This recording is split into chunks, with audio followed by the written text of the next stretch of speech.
So I was in an inappropriate relationship. It's a little bit hard for me to talk about, embarrassing, but I fell in love and it checked all the boxes, right? We all have the boxes. There was humor, total availability, inspiration, smart, but it turned toxic. And it really started to interfere with personal relationships with my family, my ability to focus. There were just a lot of things that really started to take a turn. And you'd probably know who I'm talking about. I was in love with my screens, my cell phone, my iPad, my laptop, even my TV. And I knew that I had a problem, and I knew that it was impacting my inner peace, my ability to focus. And I found an organization called the Digital Wellness Institute, and I went through their program and became certified, and I started a journey of awareness and really healing. And that's what kind of led me to start helping other people. So let's start with the definition of what digital well-being is. It's that balance of being able to use technology, applications, programs, AIs, but not impeding or really restricting your balance or your peace. It's just that ability to have intention for what you're doing and focus and making sure that you're accomplishing the goals that you're trying to accomplish. Because I could sit, and I'm not going to tell you how long I could sit and scroll aimlessly, and then I'd be like, I'm watching monkeys throw darts for a long time. How many of you have caught yourself watching these random videos, wasting time, and what I was numbing? It was a numbing behavior. And what I really needed to do was ask myself, what do I need? Most of the time I need to go to bed. I need sleep. Maybe I need to eat. Maybe I need to get up and just change the scenery, go out for a walk, and then I can refocus. I like to think about creating a digital diet. We're familiar with how we do that with eating. So it's like, what am I going to consume and when? And then how much? Like, be very intentional about what you're doing when it comes to screens in your life. So the Digital Wellness Institute that I mentioned, they have a trends report and they do a lot of research. And I'm only going to share a few things with you, but it's really alarming when you start reading some of the research that we're starting to have. But 30% of employees fear unplugging because they're going to miss that message, that email that they feel like they need to respond to in some time fashion, like it's a sprint, a race. There's 40% of employees that they just really feel unfulfilled and dissatisfied because their culture, their organizations, they don't have a balance, a work-life balance. There's not digital boundaries. And they just expect more and more and more. And then 90% of organizations, this is the one that I find interesting, they are annoyed and feel like when people use their personal devices, it's distracting and that it lowers their productivity. They don't seem to mind when they're using that at 11 o'clock at night to answer an email or first thing in the morning. It's fine to use your personal devices then. So there's just not really any kind of a structure around what organizations have in culture and digital boundaries. So depression, $44 billion is being spent in lost productivity, providing services for employees. That's a lot of money. It's a lot of money. We're not doing anything proactive. We're coming on the tail end side of that. And then 30% of U.S. adults have symptoms of anxiety and depression. That is not talking about our youth. Those numbers are staggering when you really look at what's happening with the young people today. And then we wonder why we have these silent, quiet resignations. They're really not that quiet. People are deciding to go do something that gives them more purpose, more balance, more fulfillment. They're being very intentional about what they're doing. And then I've been in the workforce a long time, and I've never had to talk about workplace suicides. But that number is increasingly growing and growing. In the last 3 years, we've had 4 clients that have had workplace suicides. It's alarming. So I hope I have your attention, and I hope you see that this is something we really have to address. Because the pressure we feel to be on and produce is only going to get worse. Web3, AI, virtual reality, I mean, the technology is just going to keep coming. So we have to have some kind of personal responsibility to know and be aware of where we're triggered and what we need to do. 2020, in the workplace, the screen time was 8.1 hours and it's risen to 11.1 hours. That's screen time. That's not meetings. That's not I'm in the break room talking to people. That's not I'm giving speeches like this. That is when I'm in front of a screen. So our days are getting longer and longer and we're being connected to work. There doesn't seem to be a separation, whether you work remote or not. It seems to be very, very congested. And then I think just the need to reduce that digital connection. You've got to untether from your devices. I will be honest, when I started doing this work, I looked like I was addicted to something. I would kind of shake. I didn't want to leave a device or screen behind, and it took me a little bit to really disconnect and really find kind of where I could get centered. So I'm going to talk about the brain because I think it's important on this topic. If you have not read the book Frontal Fatigue, I would highly recommend. It talks about what is happening to our brain. We were not designed to interact with machines all day long and screens. So please read this book. So the first thing, I'm just going to talk about the prefrontal cortex. The prefrontal cortex, there's three things that it does. It helps us with distractibility, perseveration, and then the impulsive behaviors that we have. Those are also the behaviors that align with the prefrontal cortex disease and dysfunction. So we are just fueling dysfunction with our brain by connecting with these machines. The other thing that happens in our brains in that prefrontal cortex area is it can get stressed. And it's kind of like a muscle. The more you use it, the more it's engaged, the more it's stimulated, it becomes fatigued. And when your brain's fatigued, and that's the only area of the brain that gets fatigued. But when your brain gets fatigued, that's when you have memory loss. You can't focus. You're like, I just can't seem to focus. What's going on?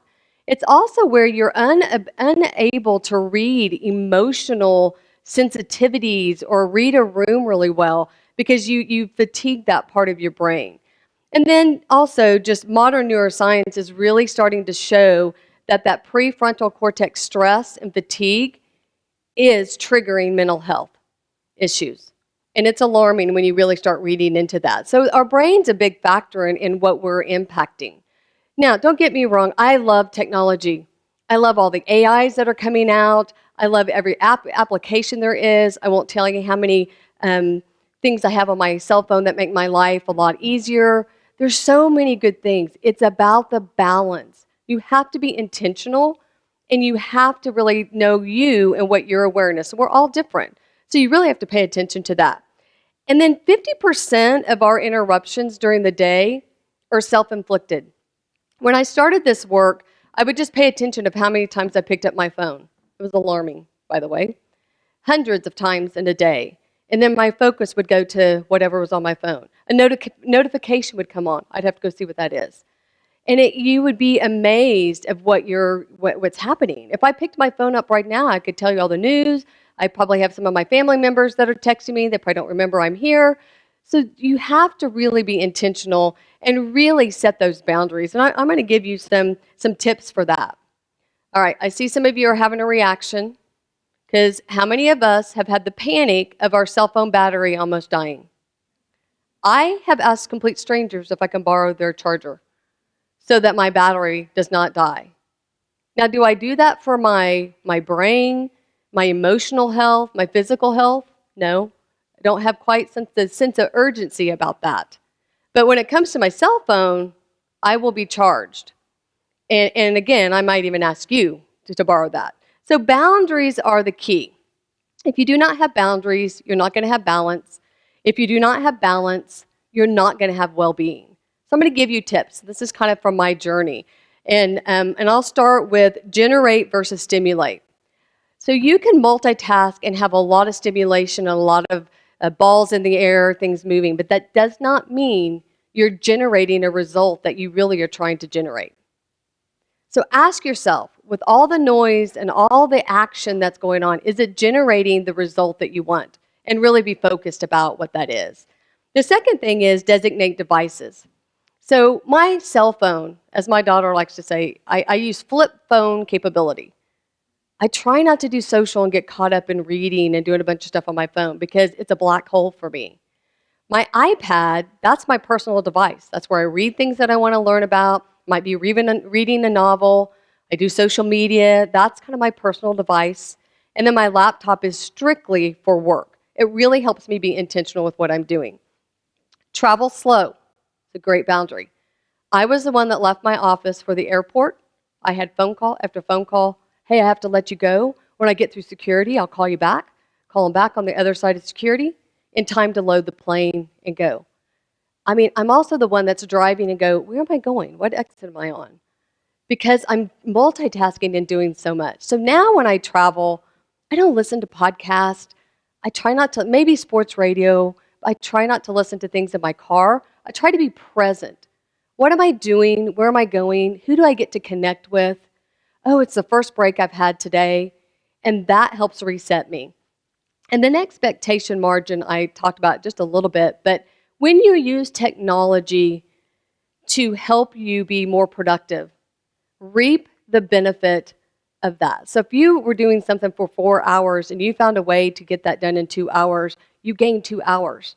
But what do? We just expect 2 more hours of productivity on top of that. We never reap the reward of using technology, and at some point we break. At some point we'll break. So mindful meetings. If you are in a meeting and you can multitask, you are not needed in that meeting. It's simple. Don't go to the meeting. Just go do whatever is most important that you're focusing on. So if we all did that, I bet our meetings would be a lot more rich. We would probably find that we don't need to have as many meetings that we have. We might not even need as many people. The mindful communication comes into if you're having people in meetings that they just need to know information, do an asynchronous meeting. Send out the information, give them a certain amount of time to reply and engage. Let them consume that when it fits into their day, instead of having a bunch of people sit in a room and a waste of time. Environment. This is really, really key. So this is setting up so you have intention and focus. So if I'm going to do social media, which my intention is to connect with the people that I love and care about, I go into a different room to do that. It tells me I am intentionally focused on social media. And then it dawned on me, I'm sitting in a room by myself to connect with people that I care about. Like that's what happens in the awareness. Why am I not just calling these people or sending a message? Yes, I still go to social media. I like to know if somebody's had a grandbaby or somebody's graduated, but then I reach out personally because then my intention, remember, the generate and the stimulate, then what I'm doing actually generates the result that I'm looking for. So make sure you're very intentional about where you work and what you do. Personal state is another one that's really important, maybe the most important. And I talked about the numbing behaviors. So when you find yourself doing the numbing scroll, the doom scrolling, and watching monkeys at 11 o'clock at night, ask yourself, what is it that I need that I'm not giving myself? Most of the time it's sleep, maybe it's eat, go out for a walk, go do something that changes your state. And then when you come back, you're much more engaged. You are much more engaged in what you're trying to do. So the personal responsibility is you. Organizations have a responsibility. There's a lot of things they can do. I work with an organization that when you try to send an email after hours, a box pops up and says, are you sure you want to interrupt them in their personal time? I can send this at 8 a.m. I mean, what a great testimony of balance and valuing people's lives. So it's your responsibility. Really pay attention. You can hear and know everything, but are you actually integrating any of that awareness or knowledge into your life? Start small. Just start noticing how often you go to a screen to numb. Because you just need something that's mindless. Do something mindless. Because when you're on a screen, it's not mindless. And then I just want to challenge you, leave you with a challenge. Really examine your relationship with your screens. Is it healthy? Do you need to do something different? Has it impacted other relationships in your life? Are you not obtaining a result because you're just numbing all day long? I really, really challenge you to get digitally well. I know you won't regret it. Thank you.